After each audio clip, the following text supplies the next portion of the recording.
Hello, guys. It is Cash, your sexologist bestie, and I am really excited today to come to you with a really amazing guest that I think that the world needs to learn more about.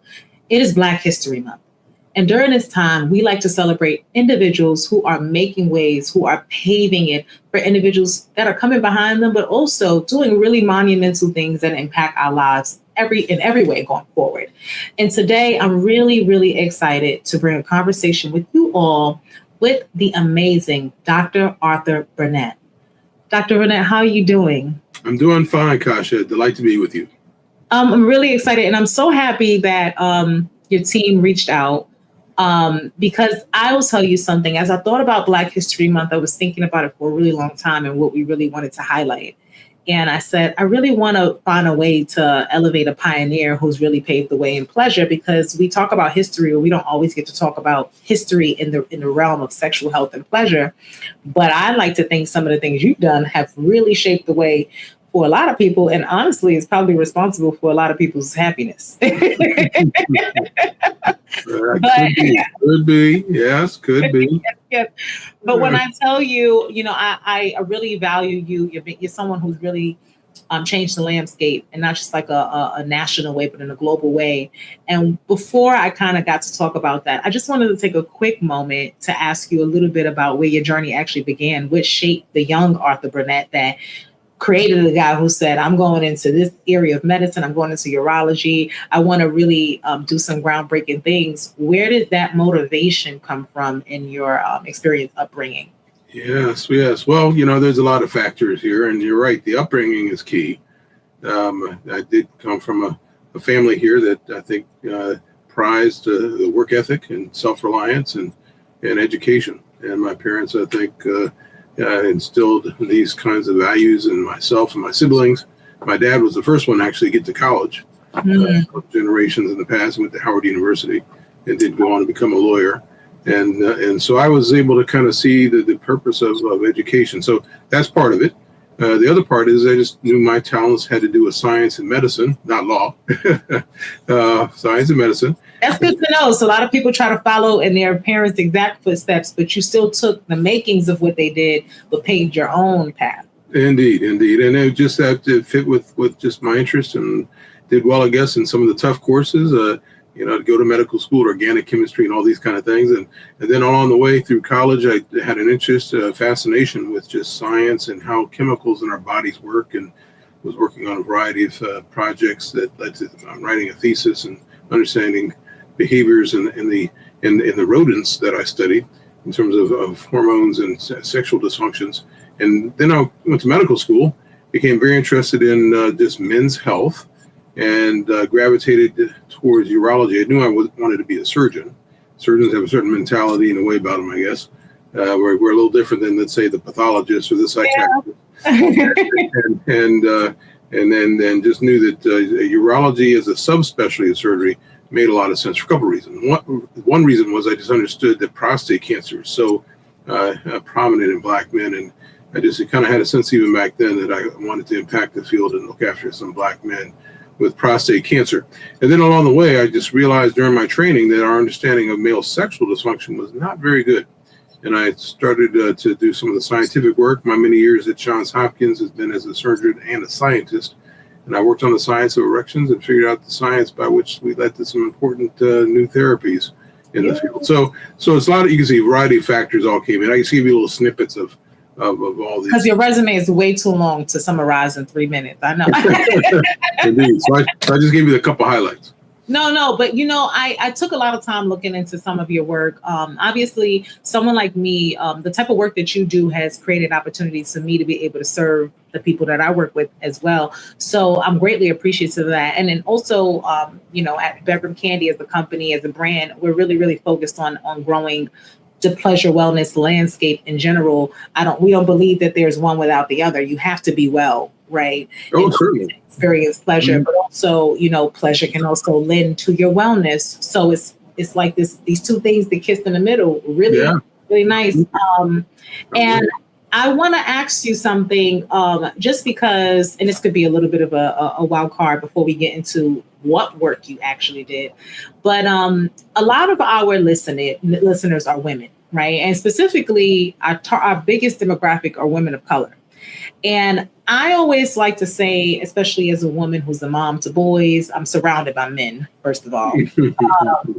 And always have been. My granddad was a Marine guy, and when you grow up in a household with a guy who went through any kind of military training, you got to know you're going to deal with lots of testosterone and things. So my relationship with men in general has always been forged from that foundation, and it continues in my motherhood. But I realized as a woman, I have to play a role in men's health. And I wanted to talk to you because specifically in the area that, covers ED and other types of challenges that people might see experiencing sexual wellness for men, a lot of men have anxiety about encountering these type of problems because of how it might affect their relationships.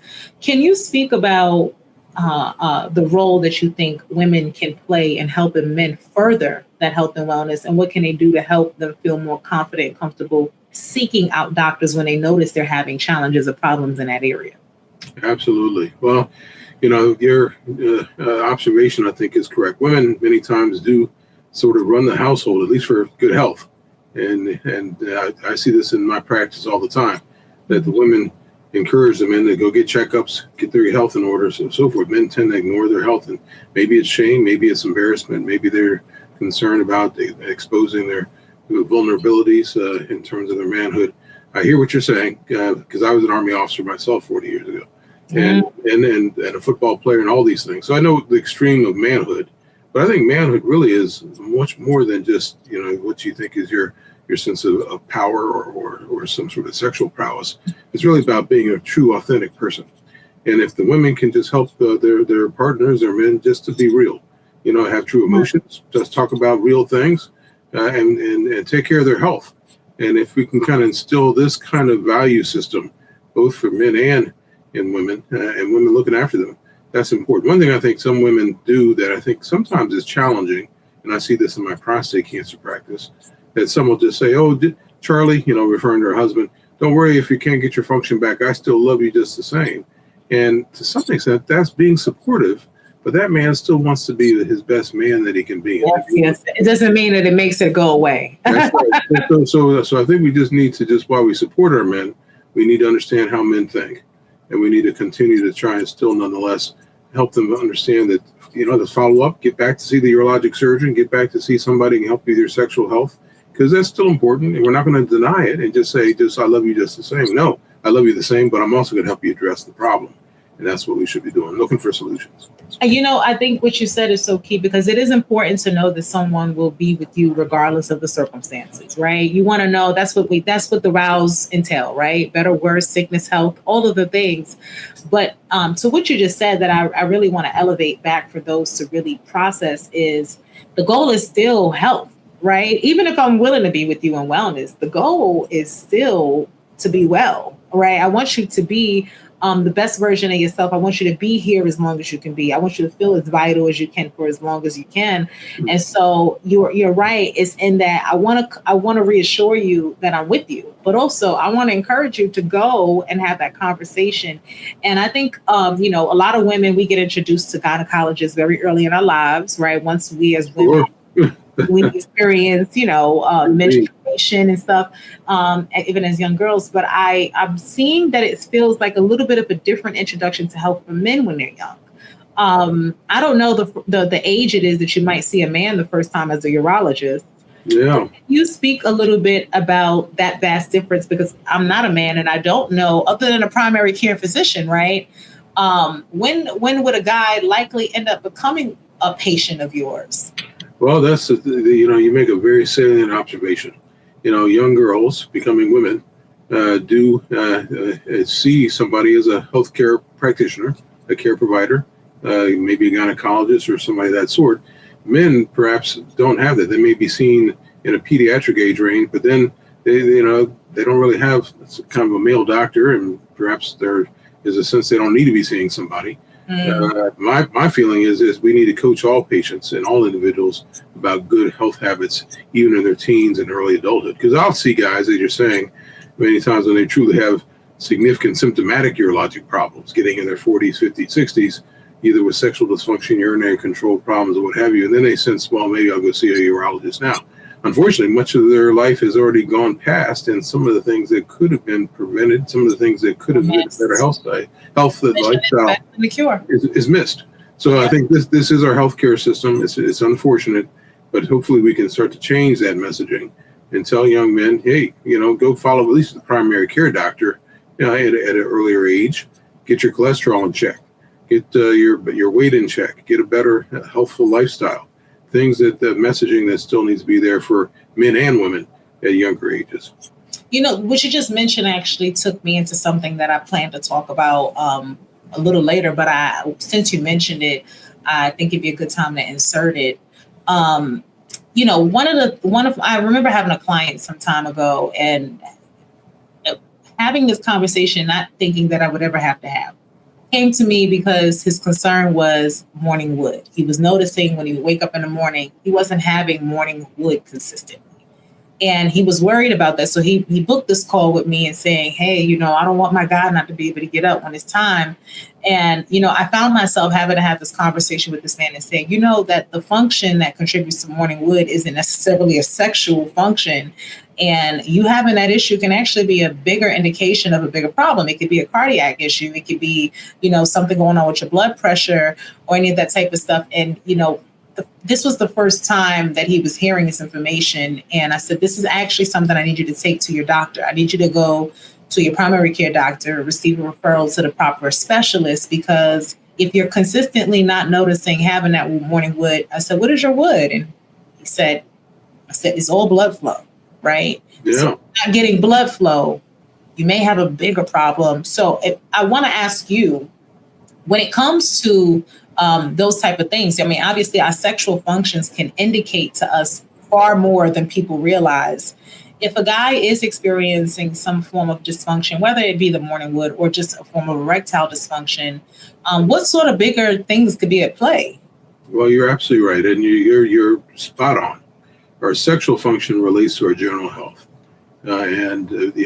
Perhaps 30, 40 years ago, there was notions of sexual dysfunction having to do with, some of the psychological concerns of relationship difficulties or variety of conflict and all these kind of things. Yes. And I think we just learned over the years that fundamentally getting an erection is a matter of blood flow in the penile area, and it reflects your overall vascular health. And we think about peripheral vascular disease in your legs, or cerebral vascular disease for stroke, or even coronary artery disease for your heart. The same blood vessels operate in the same way. They have to kind of open up and provide circulation in the penile area too. So we might even be calling erectile dysfunction penile vascular disease in a way. But I think all of this is the important thing to say, that if you're starting to have trouble with your erections, it may be an indicator of something changing with your cardiovascular health, your metabolic health.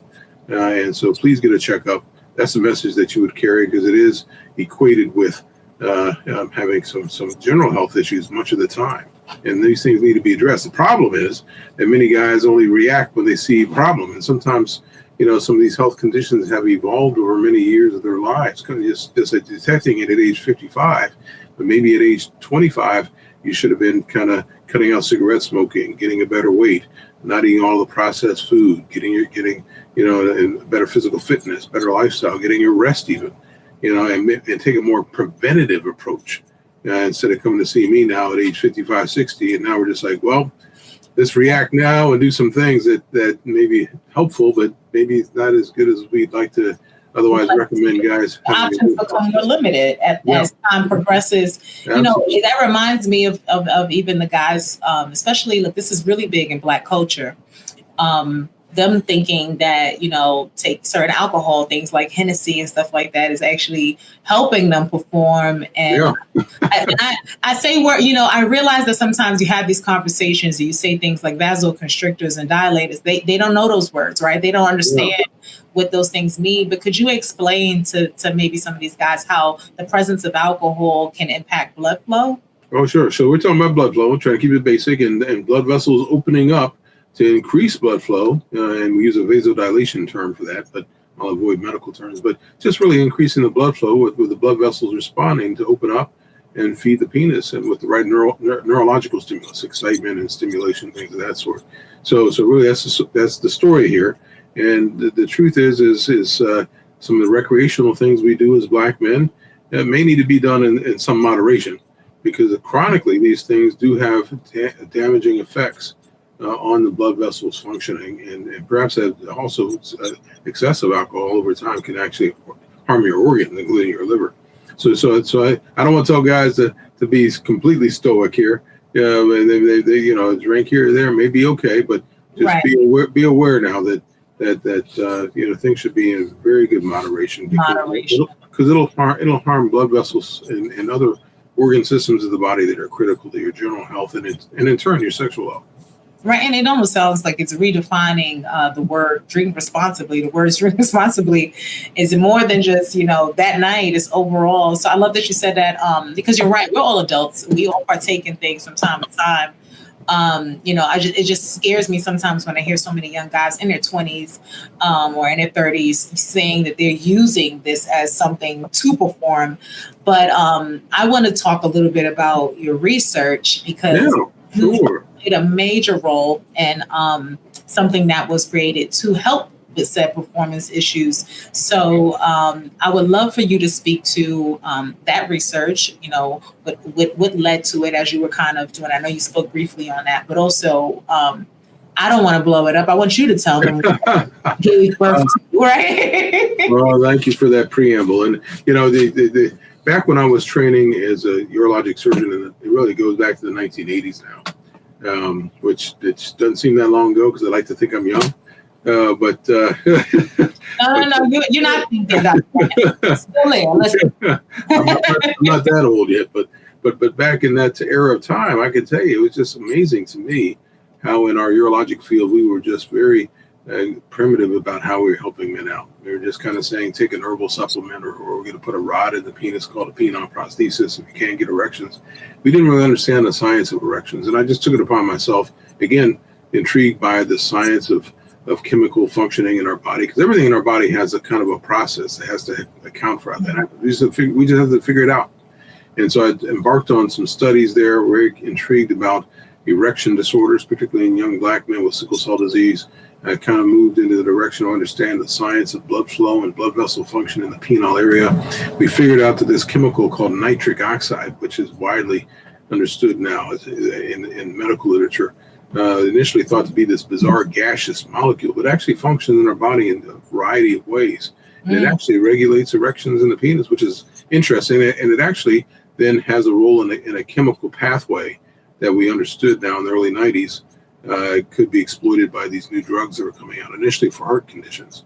And the original one for Viagra was sildenafil, and it actually followed this pathway. And once it was understood that it can kind of tweak that pathway that we were describing and did the scientific work on, and I guess I'm kind of world-renowned as a guy who figured out the science of erections. These pills came out to exploit that pathway and say, hey, we got a way that we can help guys with erection responses.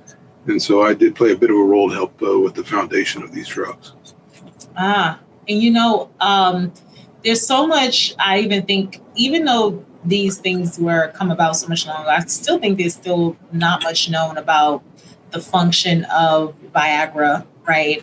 What it does, how it works. I think people know that it gets in there and it makes things happen. But they don't always necessarily understand how it's doing that. How is it actually making that impact? So from what I'm understanding, that nitric oxide is a major component in what even makes it successful at what it does. Yeah, well, this gaseous molecule, believe it or not, is made in nerve tissue and blood vessel tissue with stimulation. It's kind of like an on-demand chemical. Back in med school, we learned about neurotransmitters and chemicals and things like that. So I won't get into all of that, but we started to expand our knowledge of how different functions in the body go about their way of carrying out bodily activities. And we actually then realized that erections now involve factors that turn on erections, factors that control erections or put the brakes on erections. And believe it or not now, the story of how erections occur are the accelerators, nitric oxide and some other factors.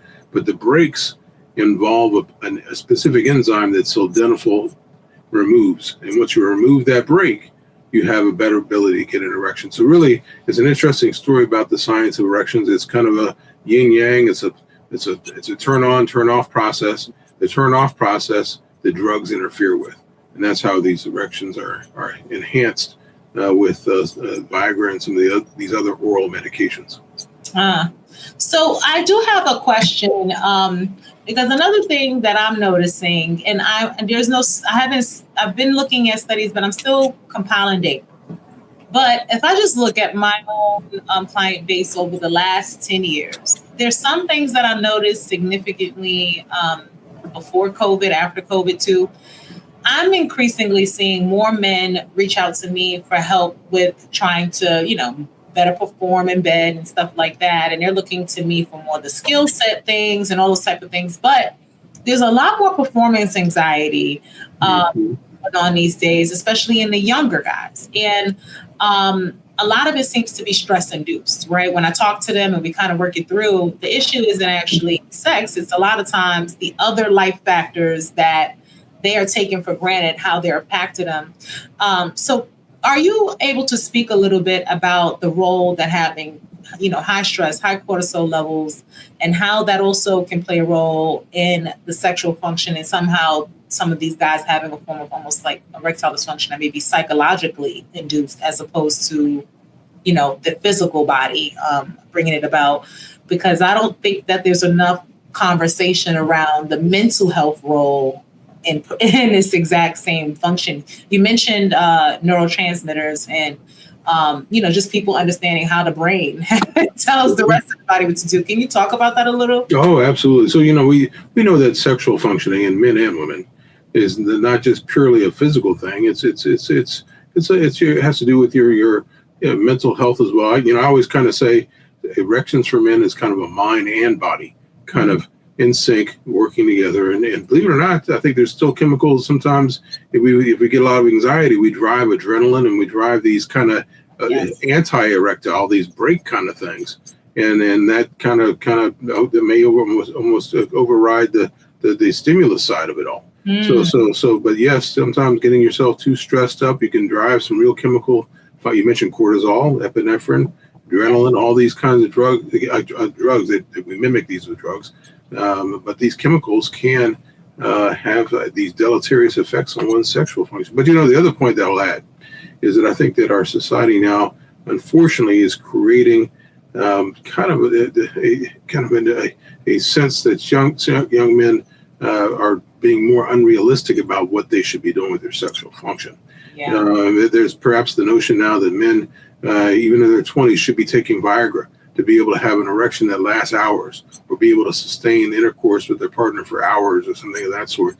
These are just not realistic biologic activities of a person's body. And I think that we need to help reduce these unrealistic objectives, because that's creating some anxiety.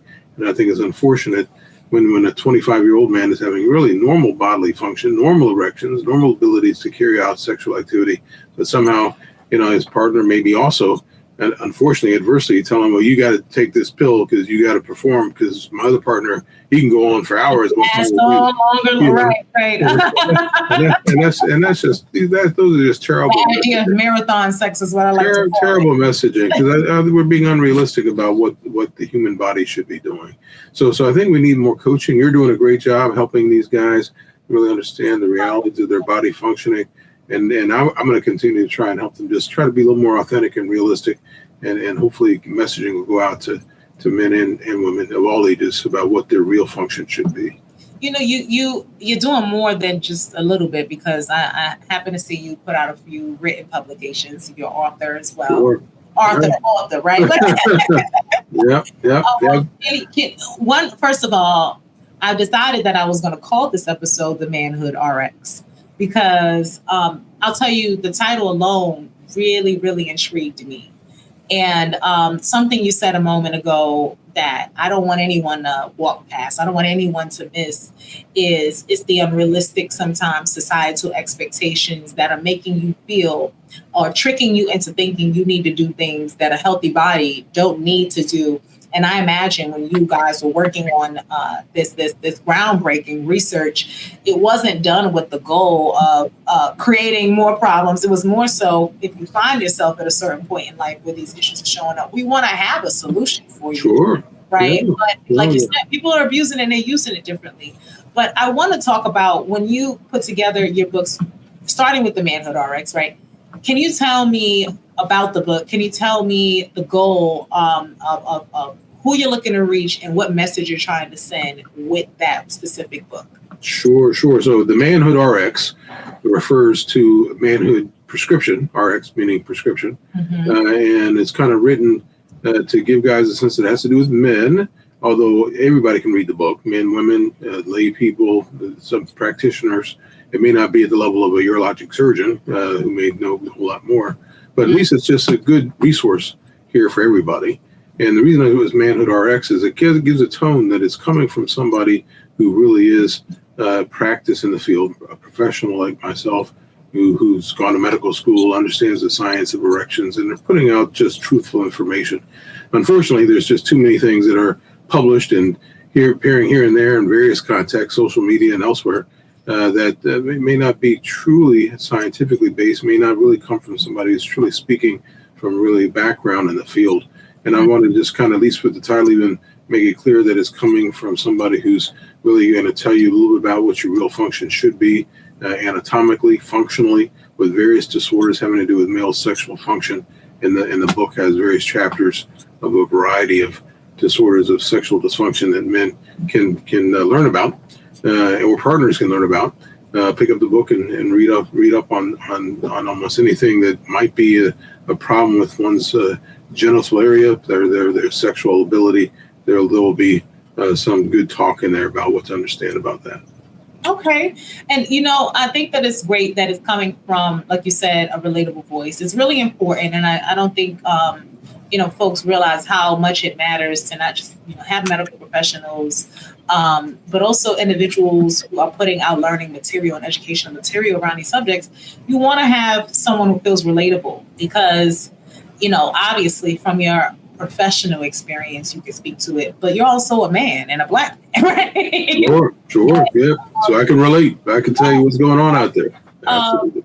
You're so right about that. I find, I always talk about my partner and we have this conversation about his health because I say to him, listen, I want you to be here longer. And statistically, we already outrun y'all a little bit sometimes when it comes to the length of life a lot of times. And, it's to me, even in his 40s, we're at this point where we're having these conversations that I don't know that anyone's had with him before this moment. And so having this as a resource to be able to say, hey, guys, listen, there's someone who put something out there that can help answer some of these questions that you may have, or at least give you the indicators of what things you should watch out for. And the other thing I noticed you wrote about was also prostate cancer. Mm-hmm. So first of all, for those who are today's year old, not really, they've heard of cancer, they know of cancer, they've heard of prostate cancer, but they don't really understand it. Can you speak a little bit about what prostate cancer is and how it tends to show up, or, those types of things? I want you to give the guys on what they need to know when it comes to this area. Sure. Well, I'll try to keep it brief, but know that prostate cancer is the leading cancer in men in the United States. Okay, the leading cancer in terms of just how frequently it occurs. Now, in Black men, the incidence, compared to white men, is higher. In white men, it's about 1 in every 9. In Black men, it's about 1 in every 6. Is there a reason for that? Well, you know what? We're still trying to figure it out. It may be the genetics, it may be lifestyle, it may be some occupational exposures and lifestyle issues. The other thing that's more profound than that is, I mentioned about a 60% higher rate in Black men, but the mortality rate is 2.5-fold higher, meaning that compared to the general population, for every white man dying of prostate cancer, 2.5 Black men die. Wow. That may have to do with healthcare access and other things. The troubling thing is that while it's this prevalent, not all of it's high risk, but it's a matter here of understanding some men will die of prostate cancer, and it's real, and we need to make sure we talk about it and have some discussions about it and not be fearful about it, because too many men really say, well, if I'm not feeling very symptomatic, I'm not going to worry about it. And there's kind of the notion that you got to feel sick to have a disease state. Oftentimes, prostate cancer is diagnosed too late. Urinary symptoms have more to do with just kind of like getting older and having kind of just maybe an obstructive prostate or whatever's going on, but that's not necessarily prostate cancer. Prostate cancer needs to be screened with a blood test called a PSA. And all black men should probably get that at least at age 40. And if it looks kind of in the low range, you can probably wait a few years to get it again. But after age 50, probably get it every year because prostate cancer is just that prevalent. And it's our job as urologic surgeons to take it from there. If the PSA is abnormal, and I tell your audience out here, men, get your PSA if you're with your primary care doctor. And if it's abnormal, you got to come see one of us urologic guys and surgeons here and kind of work it up a little bit more, because not all PSA elevations represent prostate cancer. They can be confounded by other things. But if it is elevated, we need to work you up and then determine whether prostate cancer is there. And then among prostate cancers, some are kind of low risk, and we tell guys we just got to watch this, monitor it. And that happens in some cases. But in other cases, it could be a high enough threat that it can take your life. And I've seen too many black guys in their 50s die of prostate cancer, and that's a darn shame. Yeah, I actually lost two, God rest their soul, but I lost two people last year from that very thing. And like you said, at that 50-ish mark is where it tends to sneak up. And I think it's also heavily contributive to, a lot of men. Once you get older, knowing better, you're supposed to do better. A lot of times, like you said, they're waiting until they're a little bit more up there to start going and checking on these things or start going and having these tests done. And if they don't, I say to folks, and this is just me speaking from my truth, my granddad passed away from cancer. It wasn't prostate cancer. It was colon cancer. However, the common denominator in the scenario is that it was a really long amount of time before he ever saw a medical professional. A lot of the symptoms or things that might have indicated that things were getting bad, he was ignoring. He was a stoic, Yeah, sure. It wasn't until he literally couldn't get out of bed. It wasn't until, the day that he had to call his granddaughter to come and change a diaper on him, because now he's, fighting all of it. It literally felt like we snapped our fingers and the symptoms went from here to here overnight. And like you said, by the time we finally got him to a doctor, it had gotten to the extent that the options were very limited about what could be done to even address it or treat it. And till this day, I think to myself, if he just maybe went in a little sooner, he might have had him a little longer. And so as someone who has felt the impact of a man who didn't take these things seriously, or maybe, he grew up in a time where they weren't discussed, they weren't talked about, they weren't known, and, allowing that manhood thing about him, think it was a little too manly to need, I don't need this, I don't need that. He told me, on his last days, it was, he regretted that he might not be there to see me graduate. And that stuck with me. So I say to the guys out there, this stuff impacts you, it impacts families, and our community, because we can't, that rate is alarming. Like you said, death rate is alarming, and to think that, we got a lot of good men out here who unfortunately meet their fate too soon. So I really appreciate you for elevating that. And I saw that there were 2 publications you had on prostate cancer. If you could just tell the difference between the two, because I want to be able to share these resources when we drop this so that folks can go out and buy the book and start learning up today. Yes. Well, glad to share with you some thoughts on that. You're indeed, I guess people do consider me to be somewhat prolific with my writing. I write a lot of articles, a lot of books. The 2 main books that I've written surrounding prostate cancer, one is called Prostate Cancer Survivors Speak Their Minds. And then I also wrote a book for the Johns Hopkins Guide for Men with Prostate Cancer. And these are just some easy reading books. The guide is a little bit more directive and prescriptive about getting your health checkup and understanding prostate cancer. The other one is just people talking about having prostate cancer who have been my patients and some other luminaries as well, and just kind of trying to carry a message, hopefully a bit of a conversational tone, and picking out that book just to hear these other guys' stories and at various stages of having diagnoses, management, and even dealing with some of the complications, which I guess some of the audience members, including black men, are fearful of, and we all are. But the ultimate form of erectile dysfunction is not being around. So say that again. Wait, man, I'm gonna have to say that to this camera. He said that's a permanent form of erectile dysfunction. It ain't waking up, baby. So I tell guys, And of course, the patient told me that, so we had to chuckle about it because he said he hesitated for years to get his prostate treatment with me, a surgery. I've done many prostate cancer surgeries over the years and saved lives. But he came to accept that, and he knew that there was going to be some likely impact on his erections. But he went through it, and he recovered and really moved forward, and now he's doing okay and has lived for many years. I love that. It's always good when you can laugh at these certain things. Laughter has been one of the tell-all ways that we've gotten through a lot. But, I always say, as a Black woman, we are very fond of laughing at things that ain't that funny, right? If you look at it for what it is, but it's a coping mechanism. But something you said is real. And I think that it's important for people to understand. That's why I say to guys, look, I am 100%, 1,000% for everyone having a healthy sex life. But I want you here. And that's bigger than anything. Even for women, we have those same challenges. And we also know that when it comes to health, what's still being discovered is those disparities between how it impacts people of color versus others who may not have those same, like you said, lifestyle habits and things that we have. I love a good Thanksgiving, and I cook put about a good 16 dishes out. But I know, as even over the years, I've gotten more conscious in what ingredients and what sodium levels I cook food with, because I was taught to baby, if you ain't shake that arm a good enough, you ain't did nothing.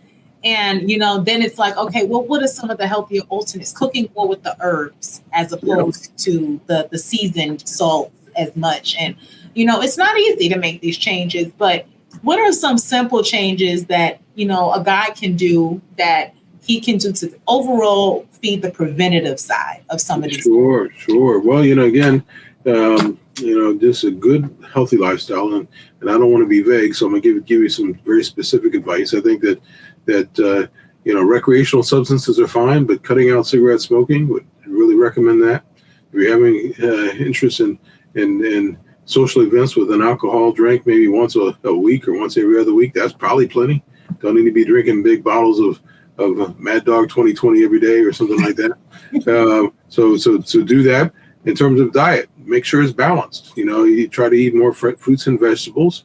All forms of food, the meats and some of the carbohydrates is fine, but certainly be cognizant of your portions, and you eat a more balanced diet. And then lastly, I would certainly advise along the way, good weight status. Get your health in order with some fitness, a little exercise.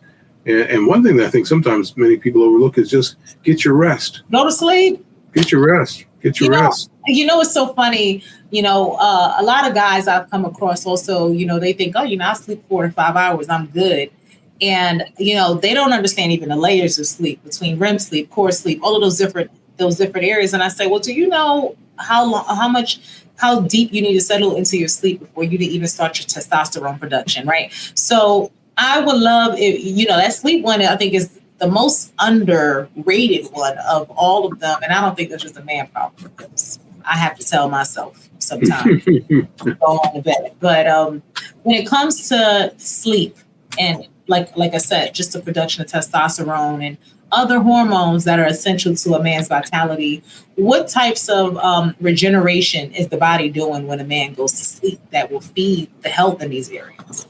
Well, it's just the reality that we have in our body, just a real biological clock, circadian rhythms, and just how different hormones play a role here in terms of maintaining our best, body health status going forward. I don't want to use the medical terms, but it does. It is so that getting enough rapid eye movement sleep and proper rest is key here. And some may say that 7 or 8 hours is necessary.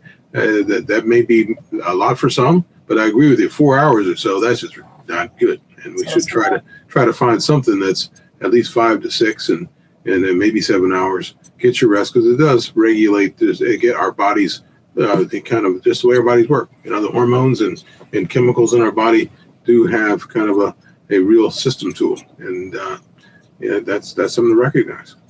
Now, Dr. Burnett, that I'm so happy that you're saying it, because I think just overall we're in a time where grinding and hustling and going and getting it. And all of those things are heavily, heavily amplified. And I've also come across so much content online that almost makes you think that, if you're sleeping, you ain't doing nothing, right? And so I think it's really good that you say that, because I can't begin to tell you how many millionaires and billionaires, when I've seen these interviews and they say to the guys, hey, well, what advice do you have? And they say, you know what I'm saying? We got to work. We got to do it. No sleep. And it's kind of like, to me, I hear that and I cringe a little. So I appreciate you elevating that message, because they do need to hear that, while all of these things that we do to grow in our careers are fine and dandy, but at some point the body demands, not even once, the body demands it. So I have a question for you though. Sure. I ask you about some of your mentorship work in your nonprofit. Where do you rank when it comes to men's wellness and as it relates to sexual products? Like, our company manufactures toys, and when it comes down to it, things like constriction rings and things like prostate massagers and stuff like that, we know the prostate is very taboo for Black men, period. Right? The thought of even having to get that exam for a lot of them is deep in anxiety. But, they talk about the role prostate massage can have in the health. For those who are open, where do your take on that, though? Because I know there's a lot of debate around whether that's beneficial or not, or those types of things. Yeah, my thoughts are that let's stay open-minded. There's various ways of sexual expression, various ways of finding pleasure and being interactive with your partner, conceivably, perhaps even on your own. But I like the idea of having a partner in a couple situation, by and large, with sexual activity. I don't oppose any of it. I think that these sort of things, if done safely, are fine. We don't want to do anything that's harmful now. And so be careful. Constrictive bands or things that are asphyxiating for people having kind of a sense that somehow that drives a greater amount of pleasure. I'm very concerned that we don't do anything harmful to our bodies. But if you find other ways of sexual expression, I will support that and find the ways you find the best degree of your satisfaction and pleasure, and that's absolutely fine. It's something you said that was so true, because I realized a lot of people that partake in these things, and I might have one here, I'll dig for it in a second, but when I'm talking about some of those things, it's the warnings that people seem to be surprised about, right? Like what you just said, being safe with it. And some of the most basic things, a friend of mine, she is an emergency, an ER doctor. So, she sees all of the horror. I'm sure she's seen it all. She's stuck in cavities and whatnot, right? And, just hearing some of those stories make me cringe, because it's a very strong evidence of people exploring but not safely. And, getting things lodged and stuck in certain areas, if that makes sense, right? But even with the constriction rings, and if I could give, any bit of advice to guys, these things are obviously trapping blood flow in the penis. Once you are erect, it's trapping the blood flow in there. And like you said, it's almost like a rubber band around the wrist, right? You don't leave that there, because eventually the blood circulation is not happening to that part of the body in a certain way. And I tell them, hey, you're not supposed to keep that thing on for more than about 15 minutes, right? You don't really want to get comfortable wearing it and keeping it on. It can serve its purpose for the moment, but it's not supposed to be this long lasting things. A lot of male entertainers use it to, show up a certain way during their performances. But it's so important that people understand that even the gadgets and the things that we create, they're meant to be aids. They're not meant to be replacements. They're not meant to be medical solutions. They're not meant to be any of those things. They're meant to be enhancements, things that might make it better. So I agree with you about the safety. And even I want to see if I can, just because there may be somebody who's open to stuff with the male aspect. I found something. Okay. Our anal plug, for example, I tell people, if you don't see something that lets that thing get pulled out, you don't put that in there. Yeah.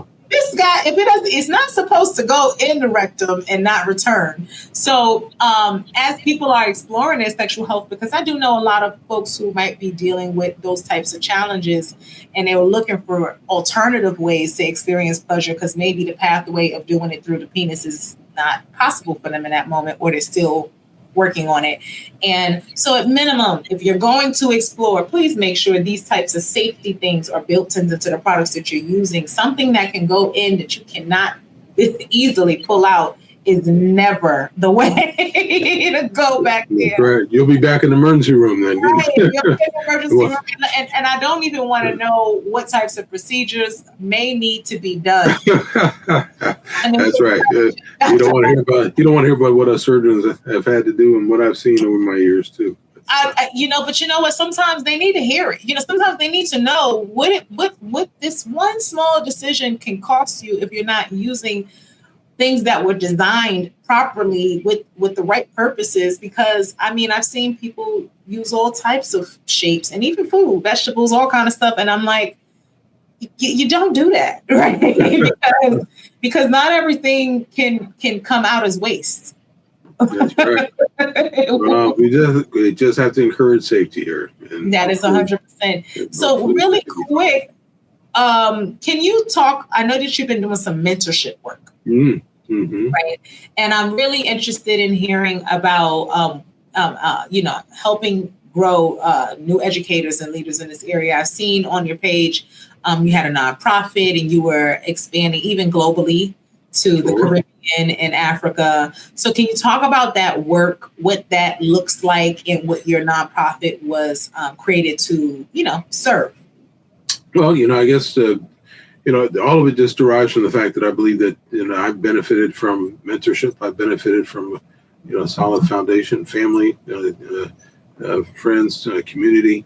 And I know that some out there could benefit from the same. And I also recognize that I have some influence as a physician, and hopefully inspiring others to walk this path and do the right thing to make some impact in their lives and feel good about having lived a quality life if they can't. Just stay in school and whatever your walk of life, just make sure it's as purposeful as it can be in general.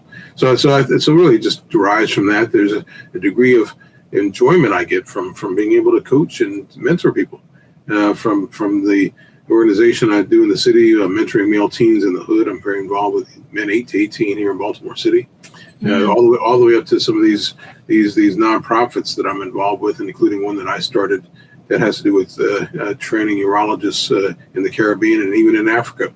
I travel a great deal and just work with young people who are going into my specialty now to really make sure that they're getting the best training and the best knowledge whereby they can go out and provide the best care to their constituents, their general communities.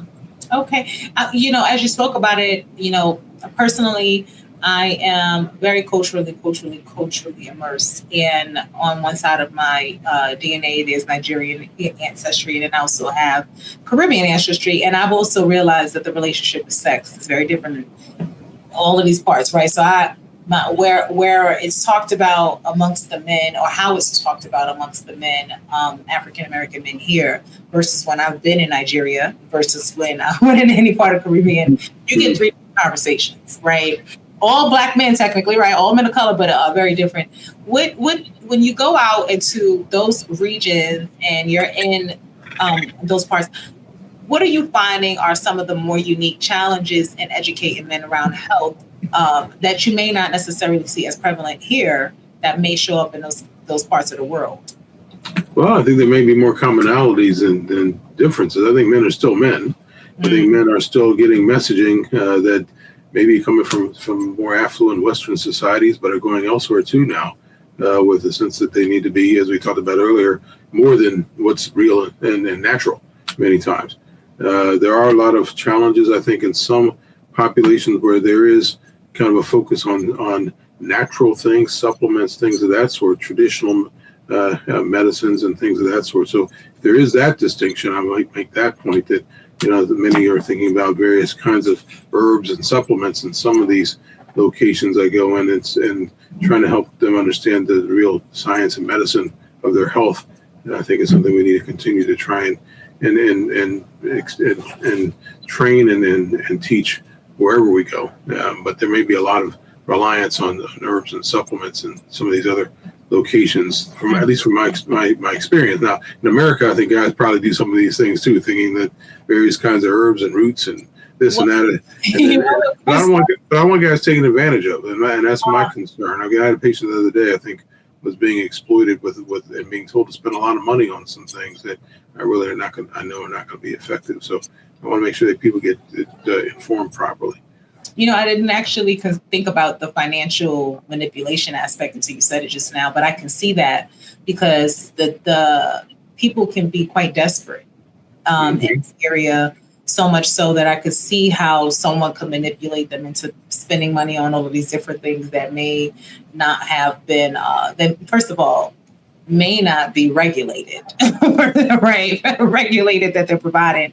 And that's something I thought about because, in my industry, there's a gazillion people who are making things that are designed to say it's going to get you through the night. And this is also something I'm curious to learn because I happen to read the packaging on one of those kind of supplements, the ones you can get them at a gas station, you can get them at a sex shop, those type of places. And one of them, as the person was selling it to a guy, he said, hey, you got to make sure you drink a lot of water with it. And so, as he kept kind of warning him, like, please trust me, drink water, you're going to be messed up if not. And I'm like, well, drinking water is something we should probably do anyway. But long story short, I pick up the supplement, I read it, and all of them advertise no headaches, no headaches, no headaches, no headaches. They feel the need to put that on a packet. And when I asked the guy, I said, hey, I noticed a lot of these have no headaches on it. Is it typical that guys taking these things are experiencing greater headaches? And every guy that I've talked to who's ever taken one of those, whether it's like the honey supplement pack or any of the others, have directly said that it has caused them to have some extreme headaches. So obviously, there are medical supplements like Viagra and others that are out there, but these non-medical ones that guys are picking up to take to get them, through the night, sometimes more. Can you help me understand the differences and why those types of things might actually be leading to these headaches and the dehydration that they're warning against when people take them? Yeah, so I think where that's coming from is that we know that some of these medications like Viagra, Cialis, and these other drugs, I'm saying their trade names, they basically work in similar fashions where they open up blood vessels to the penile area, but they also open up blood vessels to the head and can be associated with headaches, or to the nasal membranes and cause nasal nose congestion. Various kind of associations there. So that's where I think the knock against some of the oral erectile dysfunction medications in some men can have these adverse effects. And so the advertisement is we've got something just as good, but it doesn't cause headaches. The problem is what is in these things. And I'm very worried that some of these things that are made in some places may carry still a little bit of these agents in them that somehow been reformulated and kind of said there's something else. And the reason why this is so important, just for your audience, is that there may be some contraindications, particularly if you're on nitrates for heart disease and angina and things of that sort. If you take these pills and not aware that there may be some counterfeit medication in there, then you can have some adverse effects. And people have actually had some real complications when they actually are taking medications they should not be taking. Some of the true agents like Viagra and Cialis. So I think really the consternation comes up here where they're trying to say, well, we can get around the true ED medications because the other ones do cause headaches. We don't have this. The challenge is how effective are they? And maybe they have a little effect because they may say we've kind of, done our own kind of formulation here. And I just, again, have concern that guys need to know the truth about some of these supplements, where they're coming from, what's in them. We don't know. They may be hazardous. They may have some drug in it that may have adverse effects in your body. So just be on guard here. Be safe and things just getting out here and there, whether it's at the gas station or somewhere else. I want guys to be a little more cautious. Yeah, that's such a good point. And in addition to that, the thing that I heard you say that's so important is that people don't always know how these things may interact with other medications you're taking. One of the most common things, guys, obviously we all know, you go to a doctor, they ask you, are you on any medications, right? And, these little simple questions that just seem like a basic screening thing could save your life. And so, thank you for, educating around that, because, we know with anything, there could be risk for most things that we find that can do something good. It could do something bad in the wrong circumstances too. So, again, elevating that. If you're not prescribed it, right, they're just going to take your stuff. Right. Yeah. And a sidebar remark I'll share with you is, I know they have a lot of these online services these days and other ways to get medication. And I won't name them out here just not to try and disparage, these companies right on our podcast here. But you hear about how men can get online and get different drugs and so forth.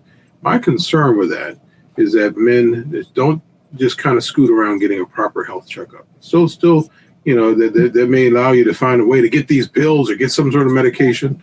That does not replace a proper medical workup many times. So keep in mind here, just because our society is bringing to us various ways to just kind of, you don't have to see the doctor. We can give you some medication right here. Well, that may not be always the best thing to be doing. You probably still need to be seeing a proper care provider, a clinician. A doctor. Or minimum, take it to your doctor and show it to him and ask. Exactly. Yeah. So you dropped so much information and honestly, a short window of time, to be honest. And I would love to see if along the line, as we approach June, which is also Men's Health Month, that maybe we can invite you back or elevate some more of the things that you're doing, because sure. I really do think it's important. We also, aside from the podcast, as a company, we have an annual events that we do for training for also our consultants, because we have lots of people who are out here, doing workshops, teaching things around pleasure. And it's important that the educators get this type of knowledge. So I will definitely be reaching out to you guys to see if there's a way to further the relationship. I don't know if you're familiar with Dr. Rachel Ross, who was on the Doctors back when they had the show, Dr. Oz, but she was one of our doctors who came, and she would come and teach at our convention. We have plenty of medical doctors who come out to educate our consultants. Yeah, I feel like they would love to hear from a person like you. And if I'm honest, our community is about 99% of color, right? Sure. So it's really important that they learn from people who also relate to that experience. And so you've been a wealth of information, and I have to compliment you on something.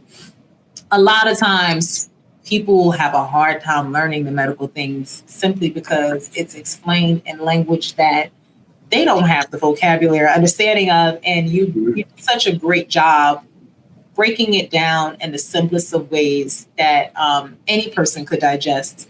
So I want to give you your credit and your flowers, because you didn't just really contribute to a medical breakthrough, Dr. Burnett. You built a legacy that I think deserves to be elevated. And this Black History Month, I celebrate you. Seriously. You're too kind. Certainly my reward in life is just using my talents to the best of the abilities I've been given, and just seeing that we're doing some positive things. So thank you for having me on the show. It's just my delight to join you and help share the message for your audience. So thank you. For sure. And as we say goodbye, we have our closeout segment, which is called Money Naked Monday. We drop our episodes on Mondays. And so what we also like to do is make sure that people know where to connect with you, because I do understand you're also a practicing physician still, right? Sure. And we want people to know how to connect with you and where to reach you, so that if they would like to purchase your book, or if they would like to take advantage of your mentorship some way, or any of the other things under the rainbow which you offer, can you please let them know where they can connect with you? Because we want to make sure that they're getting with the right folks. Oh, absolutely. Well, these days, everybody's almost too exposed. I mean, I'm out there with social media. You look my name up. My book's on Amazon.com. Just use my name, and that's probably the easiest thing. And I'm on all variety of social media sites, and I do have some team members work with me from a publicity perspective that just helps just because I am truly very busy as a surgeon as well, and I can imagine. a number of other things that keep me going. So, surgery is not for the weak. I give you that. But it's necessary. I know that I want to also let you guys know that Dr. Burnett's website is very simple. He kept it straight simple for you guys. It is literally drarthurburnett.com. So you can also head over there if you want to read up more, if you want to learn more. We thank you. And, this Black History Month, we want to continue to elevate those who are pioneers in the realm of pleasure and wellness. And this month's spotlight is Dr. Burnett. So thank you. And I really look forward to continuing figuring out how we can elevate you. Thank you. Of course.